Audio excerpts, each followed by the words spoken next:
Hi y'all, it's very good to be with you today. So today we are going to learn about the divisibility rule. So divisibility rule means without dividing, how can I find out whether a number can be divided by a single digit or not? So let's get into that. So the divisibility rule of 2. Now wait a second. What about the divisibility rule of 1 then? So actually we don't have to discuss about the divisibility rule of 1 because any number can be divided by 1. So we are directly moving into the divisibility rule of 2. So it states that any number with last digit as an even number can be divided by 2. For example, let's say I want to check whether this 314 can be divided by 2 or not. So look at the last digit, that is 4, right? And that is an even number.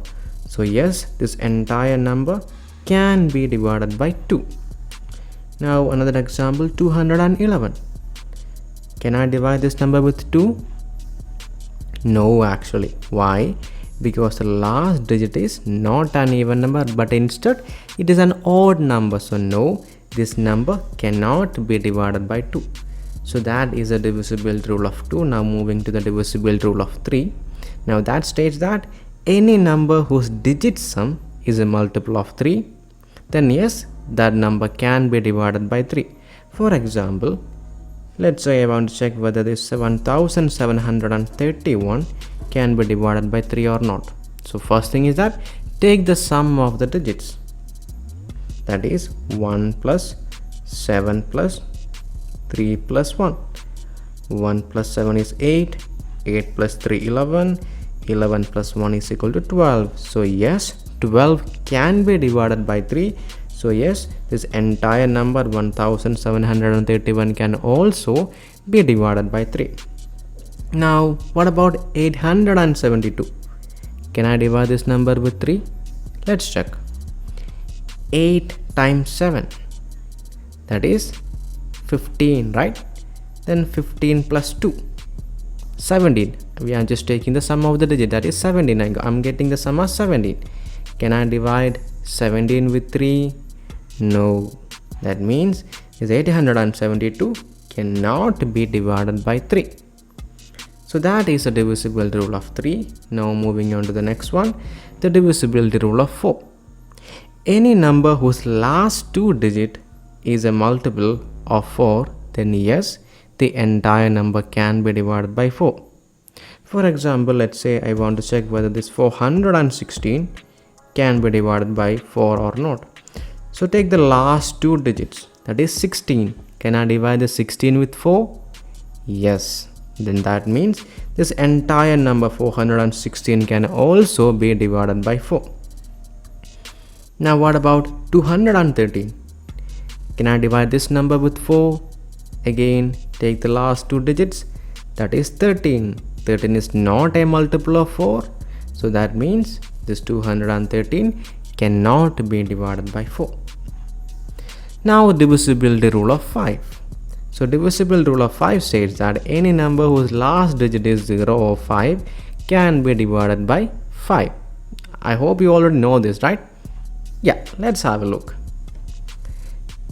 Let's say I want to check 175 can be divided by 5 or not.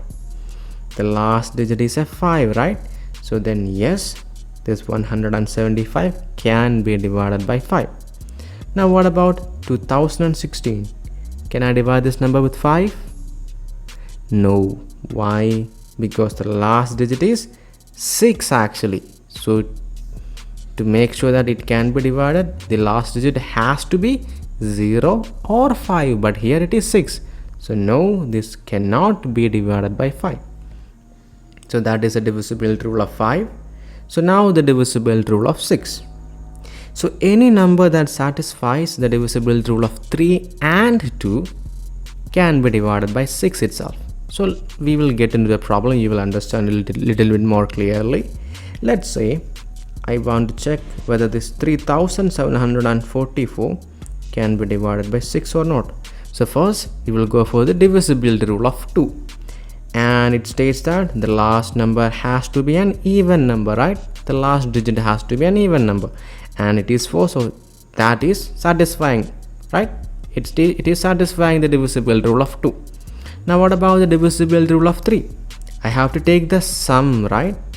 So 3 plus 7 is 10, 10 plus 4, 14, 14 plus 4, 18, and yes, 18 can be divided by 4.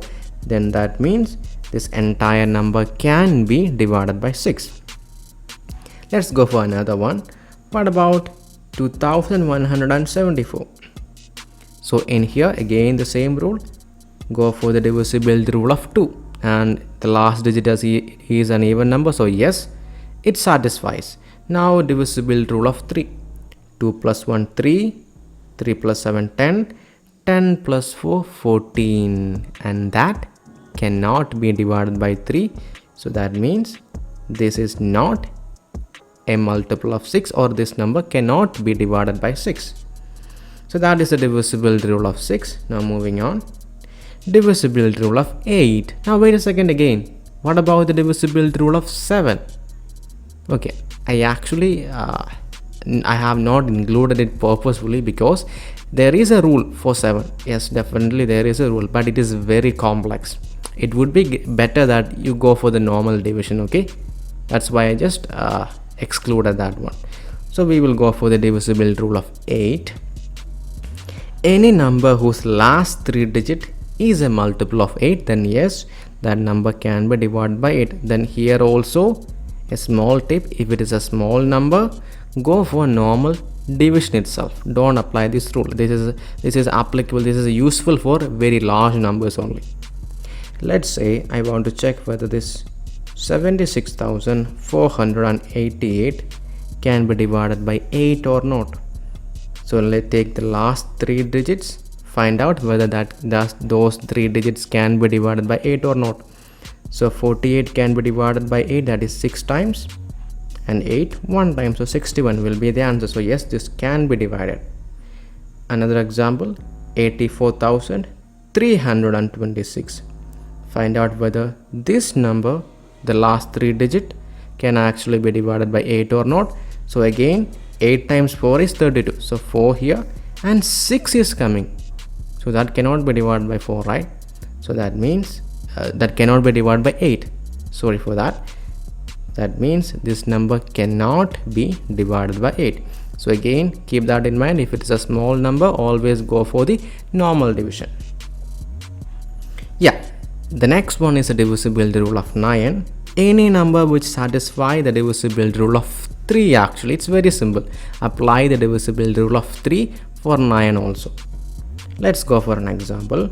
Let's say I want to check whether this 9,432 can be divided by 9 or not. So again, divisibility rule of 3. Take the sum, right? So 9 plus 4 is 13, 13 plus 3 is 16, 16 plus 2 is 18. So yes, 18 can be divided by 3. So yes, this 9,432 can also be divided by 9.